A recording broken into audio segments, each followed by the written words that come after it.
మొన్న రాష్ట్ర ప్రభుత్వం ఏదైతే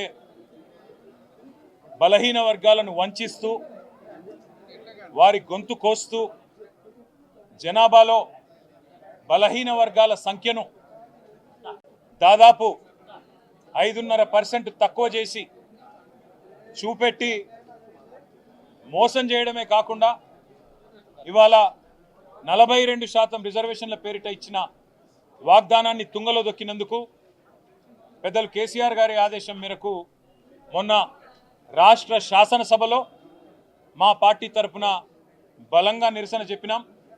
అదేవిధంగా శాసన మండలిలో కూడా బలంగా నిరసన చెప్పి మీ ఈ కులగణన ఏదైతే ఉందో మీరిచ్చిన స్టేట్మెంట్ ఏదైతే ఉందో ఈరోజు ఆ కులగణన మీద ఇది పూర్తి తప్పుల తడక. ఈ కులగణన మీద మీరిచ్చిన స్టేట్మెంటు చిత్తు కాగితంతో సమానం. ఎందుకంటే రాష్ట్రంలోని బలహీన వర్గాల గొంతు కోసిన కాంగ్రెస్ పార్టీ కాంగ్రెస్ ప్రభుత్వం యొక్క దుర్మార్గమైన వైఖరిని రాష్ట్రంలోని ఏ బీసీ బిడ్డ కూడా ఒప్పుకుంటలేడని చెప్పి శాసనసభలో శాసన మండలిలోనే మా పార్టీ తరఫున ఇటు పెద్దలు మత్స్యనాచారి గారు కానీ అటు మా సోదరులు తలసాని గారు కానీ గట్టిగా ప్రభుత్వానికి డిమాండ్ చేసినాం, చెప్పినాం. ఇది తప్పుల తడక, ఇది శుద్ధ తప్పు. మీరు చేసింది తగ్గించి చూపెట్టి కావాలని మీరు మరి బలహీన వర్గాలను చిన్నగా చేసి చూపెట్టే ప్రయత్నం చేస్తున్నారు అని చెప్పి నిరసించడమే కాకుండా మేము డిమాండ్ చేసినాం.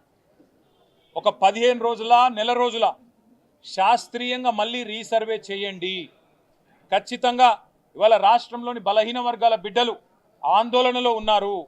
మీరు మా సంఖ్యను తక్కువ చేసినట్టయితే రేపు సంక్షేమ పథకాల్లో మీరు ఇవ్వబోయే ఇండ్లల్లో లేదా మీరిచ్చే రేషన్ కార్డులలో మీరు రేపు ఇస్తానని చెప్పిన గ్యారంటీల్లో 420 హామీల్లో మా వాటా తగ్గుతుంది, మాకు అన్యాయం జరుగుతుంది అని చెప్పి అట్టడుగు స్థాయిన ఉన్న ఎంబీసీలు కావచ్చు బీసీ బిడ్డలు కావచ్చు ఆందోళన పడుతున్నారు. కాబట్టి వారి ఆందోళనను చేయడానికైనా సరే మీరు వెంటనే తిరిగి రీసర్వే మొదలుపెట్టండి అని ప్రభుత్వానికి కోరినాం. కానీ దున్నపోతు మీద వానబడ్డట్టు ప్రభుత్వం ఈరోజు వరకు స్పందించలేదు. స్పందించకపోగా ఇంకా సిగ్గు లేకుండా ఉల్టా చోర్ కొత్వాల్ కూడా అంటే అన్నట్టు అసలు ఆనాడు జరిగిన సమగ్ర కుటుంబ సర్వే మీదనే అనుమానాలు లేవనెత్తే విధంగా ఇవాళ కాంగ్రెస్ ప్రభుత్వంలోని కొంతమంది పెద్దలు సమగ్ర కుటుంబ సర్వేనే తప్పు అన్నట్టుగా మాట్లాడుతూ బీసీలను అవమానిస్తూ ఉన్నారు.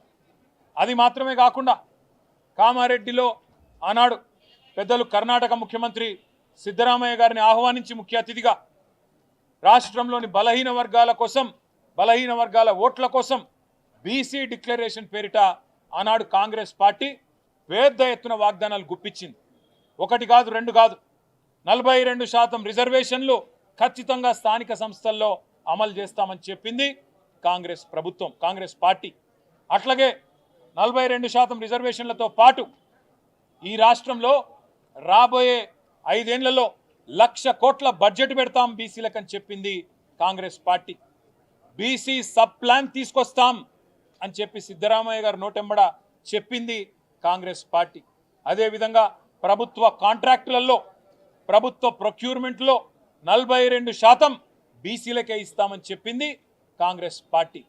ఇవాళ సంవత్సర కాలం దాటిపోయి 14 నెలలు దాటి 15వ నెలలో ప్రభుత్వం పడింది.